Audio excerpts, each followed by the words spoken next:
Assalamualaikum warahmatullahi wabarakatuh. Perkenalkan, saya Hana Wulandari dari kelas C1.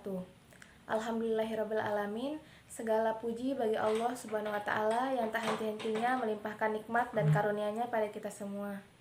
Semoga kita selalu diberi hidayah agar selalu bersyukur. Tak lupa sholawat serta salam kita curahkan kepada Nabi besar Muhammad SAW beserta keluarga dan sahabat. Yang saya hormati Bapak Dosen Pembimbing Ayahanda Jamaluddin SPD MPDI. Beradanya saya di sini untuk menyampaikan ceramah singkat yang berjudul Zalim. Setiap kita yang hidup di dunia ini tidak ada yang selamat dari kezaliman orang lain, karena manusia memiliki tabiat dan perangai yang berbeda-beda. Namun, tahukah Anda bahwasannya ada pahala yang menanti bagi orang yang terzalimi?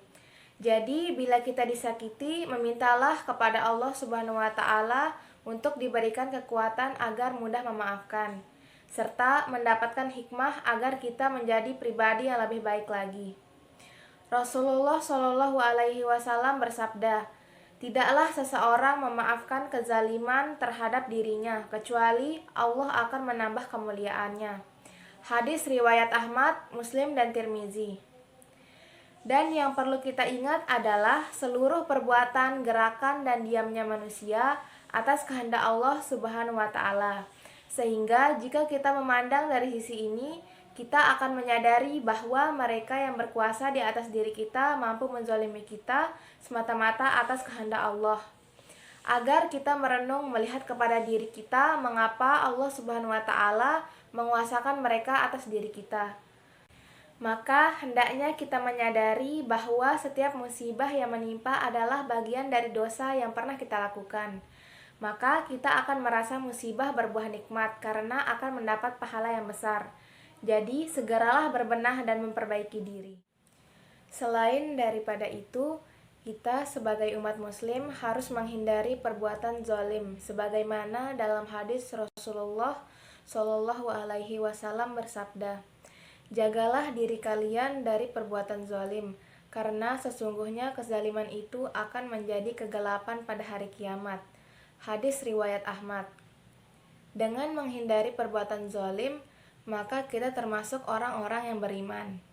Contoh perbuatan zalim yang sering terjadi di sekitar kita antara lain adalah menghina, memfitnah, melakukan kekerasan secara fisik dan mental, atau mengeluarkan kata-kata kasar kepada orang lain. Adapun kezaliman yang paling berat azabnya adalah perbuatan syirik.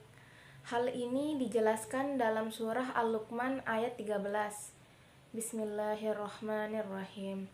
Wa iz qala Luqmanu libnihi wa huwa ya'izzuhu ya bunayya la tusyrik billah inna syirka la zulmun azim. Yang artinya, dan ingatlah ketika Luqman berkata kepada anaknya, ketika dia memberi pelajaran kepadanya, "Wahai anakku, janganlah engkau mempersekutukan Allah, sesungguhnya mempersekutukan Allah adalah benar-benar kezaliman yang besar." Jika yang dizalimi dan disakiti adalah umat muslim, sungguh amat keras balasannya. Hal ini juga dipertegas dalam firman Allah dalam surah Al-Furqan ayat ke-19. Bismillahirrahmanirrahim. Wa man yazlim minkum nuzikhu azaban kabira.